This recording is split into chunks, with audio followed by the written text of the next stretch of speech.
Paz do Senhor, a parábola das duas águias e da videira. Vamos ver aqui no livro de Ezequiel, capítulo 17, onde a palavra vem nos dizer: Veio a mim a palavra do Senhor, dizendo: Filho do homem, propõe um enigma e usa de uma parábola para com a casa de Israel, e dize: Assim diz o Senhor Deus, uma grande águia de grandes asas, de comprida plumagem, farta de penas de várias cores, veio ao Líbano e levou a ponta de um cedro. Arrancou a ponta mais alta dos seus ramos e a levou para uma terra de negociantes. Na cidade de mercadores a deixou.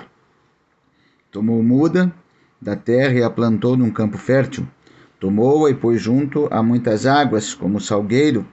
Ela cresceu e se tornou videira muito larga, de pouca altura, virando para a águia os seus ramos, porque suas raízes estavam debaixo dela. Assim, se tornou em videira e produzia ramos e lançava renovos. Número 7.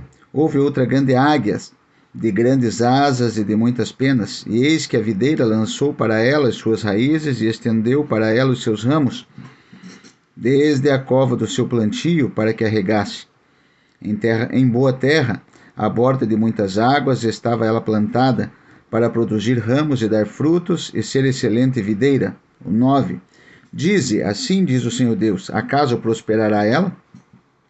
Não lhe arrancará a águia as raízes, e não cortará o seu fruto, para que se sequem todas as folhas de seus renovos? Não será necessário nem poderoso braço, nem muita gente para arrancar por suas raízes. 10. Mas ainda plantada prosperará? Acaso tocando-lhe o vento oriental, de todo não se secará? Desde a cova do seu plantio se secará. 11. Então veio a mim a palavra do Senhor, dizendo: Dize agora para a casa rebelde: Não sabeis o que significam estas coisas? Dize: Eis que veio o rei da Babilônia a Jerusalém, e tomou o seu rei e os seus príncipes e os levou consigo para a Babilônia. Tomou um da estirpe real e fez aliança com ele. Também tomou dele juramento, levou os poderosos da terra para que o reino ficasse humilhado e não se levantasse, mas guardando a sua aliança pudesse subsistir. O 15. Mas ele se rebelou contra o rei da Babilônia, enviando seus mensageiros ao Egito para que lhe mandassem cavalos e muita gente. Prosperará? Escapará aquele que faz tais coisas? Violará a aliança e escapará? Tão certo como eu vivo, diz o Senhor Deus, no lugar em que habita o rei que o fez reinar, cujo juramento desprezou e cuja aliança violou. Sim, junto dele, no meio da Babilônia, será morto. Faraó, nem com grande exército, nem com numerosa companhia, o ajudará na guerra, levantando tranqueiras e edificando baluartes para destruir muitas vidas, pois desprezou o juramento, violando a aliança feita com aperto de mão e praticou todas essas coisas. Por isso não escapará. Portanto, assim diz o Senhor Deus: Tão certo como eu vivo, o meu juramento que desprezou e a minha aliança que violou, isto farei recair sobre a sua cabeça, estenderei sobre ele a minha rede e ficará preso no seu laço. Levá-lo-ei para a Babilônia, e ali entrarei em juízo com ele por causa da rebeldia que praticou contra mim. Todos os seus fugitivos com todas as suas tropas cairão à espada, e os que restarem serão espalhados a todos os ventos, e sabereis que eu, o Senhor, o disse. O 22. Assim diz o Senhor Deus: também eu tomarei a ponta de um cedro e a plantarei. Do principal dos seus ramos cortarei o renovo mais tenro e o plantarei sobre um monte alto e sublime. No monte alto de Israel o plantarei, e produzirá ramos, darás frutos e farás cedro excelente. Debaixo dele habitarão animais de toda sorte, e à sombra dos seus ramos se aninharão aves de toda espécie.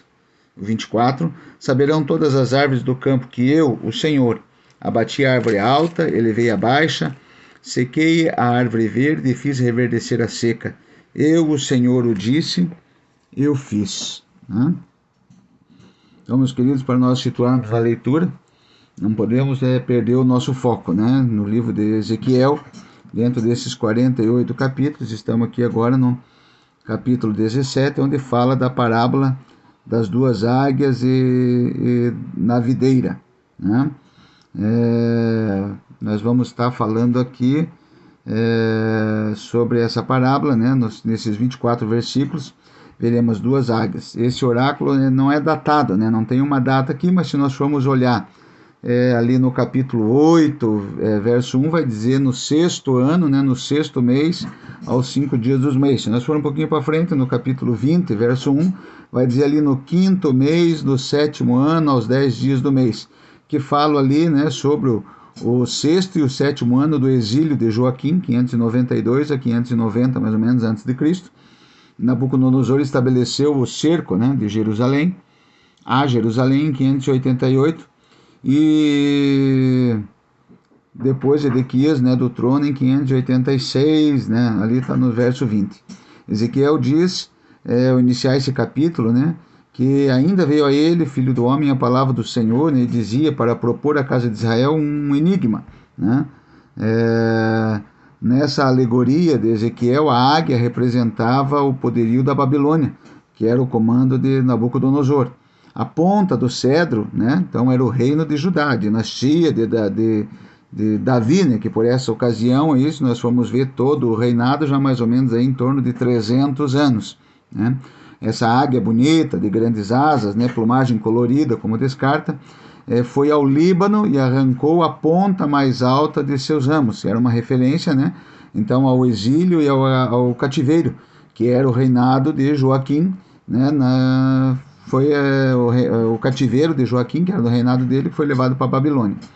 Os exilados continuavam a considerar Joaquim, né, porque ele era herdeiro do trono, então os exilados continuavam a considerar Joaquim como o legítimo rei. Né? E também essa águia tomou da semente da terra e a lançou num solo frutífero, junto a muitas águas, e a plantou como salgueiro. O resultado disso foi que se tornou uma videira muito larga, mas de pouca altura, ou seja, era Jerusalém já agora sob a liderança de Zedequias, né, que havia sido empossado. Então Nabucodonosor levou Joaquim, exilado para a Babilônia, e deixa Zedequias no lugar dele, foi empossado, né. Nós vamos ver isso lá em 2 Reis 24, 15 em diante. Né. Essa videira prosperou, logicamente, só que em uma escala mais humilde. Né. A outra grande águia da alegoria de Ezequiel se trata do quê? Do Egito. Isso nós vamos ver lá no verso 7, né? Verso 7, houve outra grande águia, de grandes asas e muitas penas, né? E a videira, né? E eis que a videira lançou para ela as suas raízes. Né? Na época, foi Ofra, né? o rei do Egito. Zedequias aí trocou a sua aliança. Nós vamos ver ali no capítulo, se tiver com a tua Bíblia aberta aí melhor, né? No capítulo 17 de Ezequiel, no versículo 15, nós vamos ver lá. Mas ele, Zedequias, né, se rebelou contra o rei da Babilônia, enviando os seus mensageiros ao Egito, para que lhe mandassem cavalos e cavalheiros, né? O que resultou, então, na destruição de Jerusalém. Nós vamos ver dos versos 8 ao 10, o próprio Senhor explica os detalhes da alegoria, né? E da interpretação correta. Né? Ele tinha sido plantado corretamente e junto a muitas águas, e se esperava o seu crescimento e amadurecimento, né, com a consequente produção de frutos. No entanto, nada disso aconteceu, pelo contrário, passou a imitar e a praticar coisas abomináveis, né, até que veio a águia e a levou para plantá-la na Babilônia. Né? O que ficou dela para trás, para nada prestaria, né? Não poderia subsistir. Nós vamos ver isso no verso 14, ó, para que o reino ficasse humilhado e não se levantasse, mas guardando a sua aliança pudesse subsistir. Contra também os babilônios, se revoltou e buscou ajuda, né? Então ele correu buscar ajuda dos egípcios. Embora alguns historiadores do Antigo Testamento, né, não mencionem o apelo, né, por auxílio feito por Zedequias ao Egito, Jeremias o faz. Né? Se nós formos lá no livro de Jeremias, capítulo 37, do 5 ao 11 e 44 ou 30, né? Uma das cartas de Laques escritas sobre pedaços de cerâmica, né? Isso nas escavações achadas, né? Do reino de Judá, também informa que um comandante do exército havia ido ao Egito talvez para solicitar auxílios, né? Se nós formos ver do verso 16 até o 21, o Senhor fala e jura por ele mesmo que o rei que desprezou o juramento e quebrou o pacto no meio da Babilônia, ele iria morrer, né? Nós vamos ver, você pode ir lá também procurar isso. Sempre é bom a gente ir casando as palavras da Bíblia, lá no livro de 2 Reis 25, 4 e 7, né? Porque aí eles tinham feito um pacto com o rei da Babilônia, e o próprio rei da Babilônia colocou Zedequias, né, empossou Zedequias, né? Mas a rebelião de Zedequias contra o rei da Babilônia provocou o ataque dos babilônios, e o resultado foi a destruição de Jerusalém, inclusive do templo, né? E a deportação de Zedequias e o restante da maioria do povo de Judá. O ano era 586 a.C., né?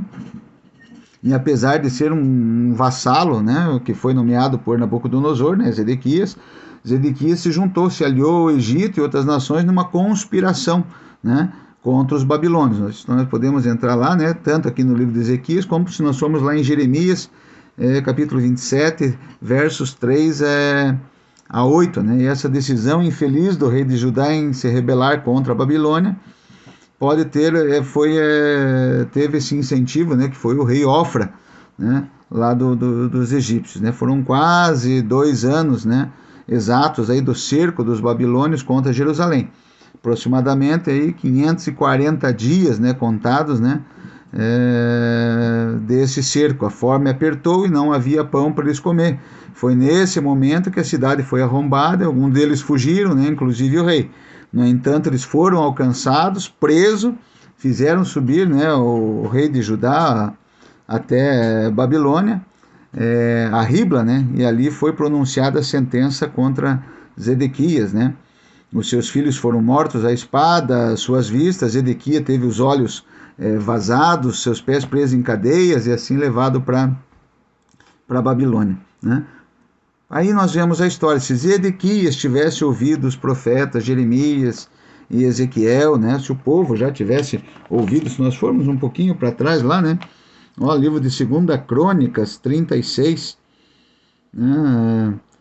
o verso 11, tinha Zedequias a idade de 21 anos quando começou a reinar e reinou 11 anos em Jerusalém. Só que aí o verso 12, que é o que vai retratar todo esse mal que veio sobre Jerusalém, né? Fez o que era mal perante o Senhor seu Deus, e não se humilhou perante o profeta Jeremias, que falava da parte do Senhor. Rebelou-se também contra o rei Nabucodonosor. Então aqui vem dizer, né? Não diz explicitamente, né? Ali ele fala só em Ezequiel, vai dizer da aliança que ele fez com os egípcios, mas aqui diz que ele se rebelou, né? Contra o rei Nabucodonosor, que o tinha juramentado por Deus. Ele tinha feito um pacto com Nabucodonosor e colocou Deus no negócio, né? Jurou em nome de Deus que ele ia ser leal ao rei, que ele ia prestar serviço ao rei, né? Rebelou-se contra o rei Nabucodonosor, que o tinha juramentado por Deus, mas endureceu a sua cerviz e tanto subestimou no seu coração que não voltou ao Senhor Deus de Israel. Também todos os chefes dos sacerdotes e todo o povo mais aumentavam as suas transgressões, segundo as abominações dos gentios, e contaminaram a casa que o Senhor tinha santificado em Jerusalém, né? Então aí nós vemos aí, vamos ver o versículo 16 também, ó. Eles, porém, zombavam dos mensageiros, desprezavam as palavras de Deus e mofavam dos seus profetas, até que subiu a ira do Senhor contra o seu povo, e não houve remédio algum, né?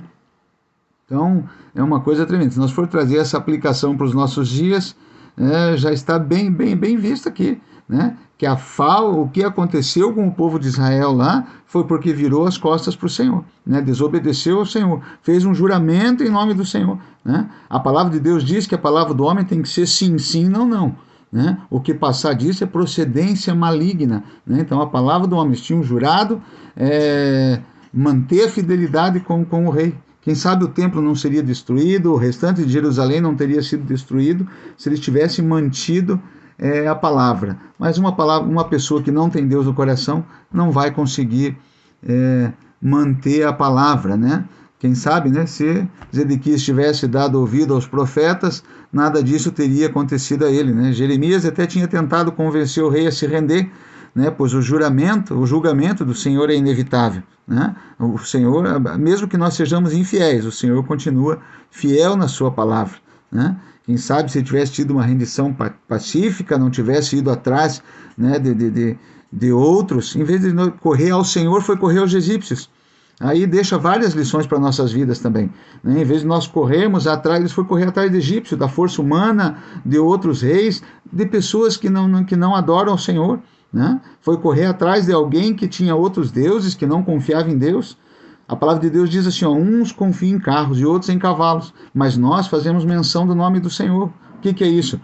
Uns confiam na sua força, confiam em outros deuses, em arma, em bomba, em espada. Nós não, nós confiamos em Deus, nós colocamos a nossa confiança no Senhor, né? E essa parábola também não deixa de ser messiânica, né? Não seja de ser messiânica, né? Principalmente nesse tempo de dor e pesar, de remorso, de arrependimento, né? Quando o juízo já tivesse ocorrido, as consequências estavam sendo distribuídas, né, em dose amarga para o povo, né? É que eles saberiam que foi o Senhor que disse tudo isso, né? Mas Deus já tinha usado a boca dos seus profetas, mas eles não davam ouvido, né? Nós temos que ser sensível à voz do Senhor, ouvir a voz do Senhor. Souberam antecipadamente. Noé também falou para o povo antecipadamente, mas o povo não creu. Ó, o mundo vai ser destruído, vai vir o dilúvio, vamos salvar, vamos correr, vamos voltar para Deus. O povo zombava de Noé, assim não é conosco também. O povo também quer zombar de nós, mas nós temos que permanecer firme na palavra do Senhor, né? E a destruição veio. Eles não esperavam, o povo de Israel não esperava aquela destruição, não esperava o cativeiro. Os profetas falavam que ia acontecer aquilo, só que eles eram egoístas, eles achavam, não, nós somos o povo de Deus, Deus não vai deixar acontecer, mesmo que nós estamos tudo errado, mas nós somos o povo escolhido. Não, brinca com Deus para ver o que vai acontecer. Nós não podemos brincar com o Senhor, né? A misericórdia e a graça do Senhor permitiram, né, que aí, se nós formos ver lá vamos pegar aqui, né, do 22 em diante, assim diz o Senhor Deus, também eu tomarei a ponta de um cedro e a plantarei. Quando fala da ponta do cedro, que era uma consequência, né? A Bíblia aí fala com frequência, né? Usa o renovo, o galho, a ponta do cedro, né? Como a sequência, né? Como a descendência. Ezequiel anunciou que Deus restauraria o que? Um descendente a Joaquim, né? A ponta do cedro ao reinado de Judá. E essa predição foi porque essa predição seria cumprida onde? Em Jesus Cristo, que é o renovo, né? Do monte alto de Israel o plantarei e produzirá ramos, dará frutos e se fará cedro excelente. Debaixo dele habitarão animais de toda sorte e à sombra dos seus ramos se aninharão aves de toda espécie. Saberão todas as árvores do campo que eu, o Senhor, abati a árvore alta, elevei a baixa, sequei a árvore verde e fiz reverdecer a cerca. Eu, o Senhor, o disse e o fiz. O renovo do Senhor, Jesus, que veio para restaurar, né, a obra do Senhor, né? Então, aqui uma profecia messiânica também para as nossas vidas. Agora nós estamos na presença do Senhor, né, e vamos trazer essa lição para nós. Homens que tinham tudo para se dar bem, vamos falar assim, mas voltaram as costas para o Senhor. E quando a gente volta as costas para o Senhor, o final é triste, o final é ruim, né? Mas quando estamos plantados aos pés do Senhor, quando estamos aos pés, o lugar mais alto que nós temos que estar, eu sempre costumo dizer isso, é aos pés do Mestre. Quando estamos aos pés de Jesus, com certeza estamos passando momentos difíceis, passando dificuldades, passando problemas, né? Mas nós temos certeza que a nossa vitória vai chegar, porque Jesus falou assim, ó, no mundo tereis aflição, mas fica contente, tem bom ânimo. Ele venceu o mundo. Jesus disse que ele venceu o mundo. E agora Paulo fala para nós que nós somos mais do que vencedores. Por meio de quem? Por meio de Cristo. Amém? Que Deus possa te abençoar em nome de Jesus.